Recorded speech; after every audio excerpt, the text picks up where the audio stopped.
Joining us today to discuss athletes dealing with mental health issues is former University of Tennessee and New York Jets quarterback Eric Ainge. Also joining us is Dr. Chris Stankovich, also known as the Sports Doc, a licensed professional clinical counselor and author in the field of sports performance science. And Chris, Eric just mentioned talking about an athlete and the competitive nature of athletes. How might an athlete's will or his determination that seems to be just internal with every athlete, especially the great athletes, how does that actually hurt someone in his or her recovery efforts?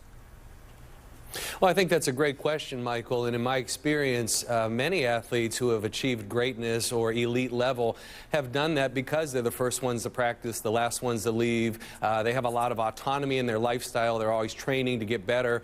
And sometimes they carry a machismo mindset of, it's a sign of weakness if I go to talk to someone. And so in some cases, they continue to carry on and try to fix the problem themselves when in actuality, they would be better off working with a mental health professional. Does being on the field or on the court, in terms of Shamiqua's case, or maybe in Eric's case, being on the gridiron, does that help them, at least temporarily or momentarily, to help ease whatever's bothering them? Absolutely. I think it can be very therapeutic. In fact, social support is a mediating variable when it comes to wellness, meaning that when we have people around us who care about us, who are looking out for our better interest, it increases the odds of us getting better and living a healthier lifestyle. And for athletes, obviously, a big part of their social support are their teammates and coaches, and maybe even the fans to a lesser extent. So certainly.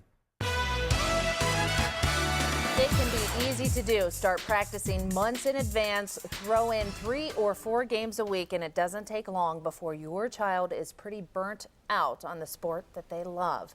Joining us now is sports psychologist Dr. Chris Stankovich to talk about how you can spot the signs of youth burnout. Thanks for joining us, Chris. Thanks, Erica. Let's talk about the first sign that you talk about. It's called flat effect, and it's something that's pretty classic, right? Yeah, nowadays kids play so many sports, and a lot of times they play a couple sports at the same time, and after a while, in some cases, they get burned out from playing.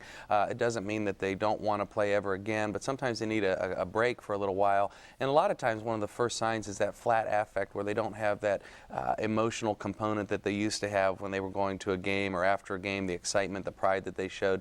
And parents know this. I mean, parents know their kids better than anybody, and just that gut feeling that they don't feel as excited as they used to be is typically the first red flag. And I think a red flag is a lack of motivation. If you see the kid sitting on the couch more instead of going out to throw the ball around or to practice or even want to be at practice. Oh, exactly. I mean, motivation is one of the easier things to pick up on when your child is no longer running to the car to get to the game.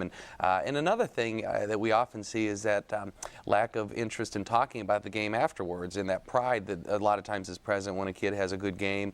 When you start to see a little bit of a diminish there, that's also a sign. Yeah, and if they don't have any excitement, if they win or lose, they don't really care either way. That's probably a real key. It is, and at that point I think it's really important for parents to use open-ended questions and sit down with their child, create a setting where they're accepted unconditionally no matter what, and just ask them, how do you feel about playing right now? Do you think a break might be helpful?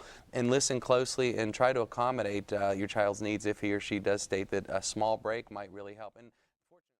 Players are coming back from injuries faster than ever before. In fact, some of the athletes today are coming back from what would have been career-ending injuries just a few years ago.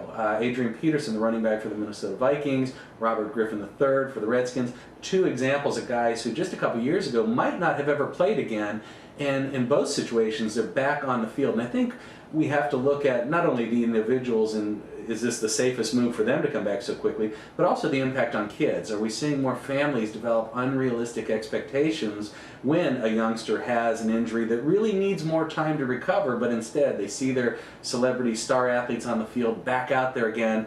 Do the kids in turn think that they should be out there as quick as the athletes have been?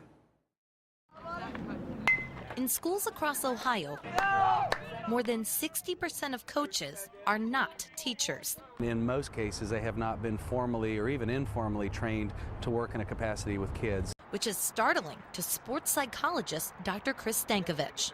Some of the intimate situations that coaches are in with kids, in locker rooms and bus trips, sometimes hotel rooms, they're in pretty close quarters.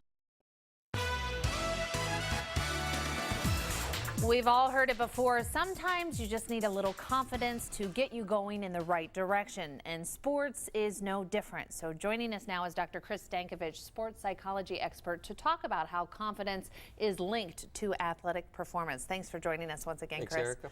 Let's talk about the importance of confidence for everyone, but especially athletes. Well, it's really interesting. Many sports psychologists and even experts in psychology have identified a term called self-efficacy. It's a psychological term that really implies that when we have a lot of confidence in ourselves before we approach a task, we often do better. So it's vitally important that we develop self-confidence in order to become our best. And it is for kids of all ages. How do we build that at a very young age for kids? Well, one of the first things that parents want to do is teach their child how to play to win instead of playing to avoid losing. When you're playing to win, you're more confident, you're more open-minded, you look for various stimuli in your environment that will reinforce the good things that you're all about and your efforts on the field or on the court. Playing to avoid losing, on the other hand, you tend to be more conservative. When you do make a mistake, that tends to become amplified and it becomes your reality. So I think just starting out with just an understanding of playing to win versus playing to avoid losing. Okay, and let's talk about that winning.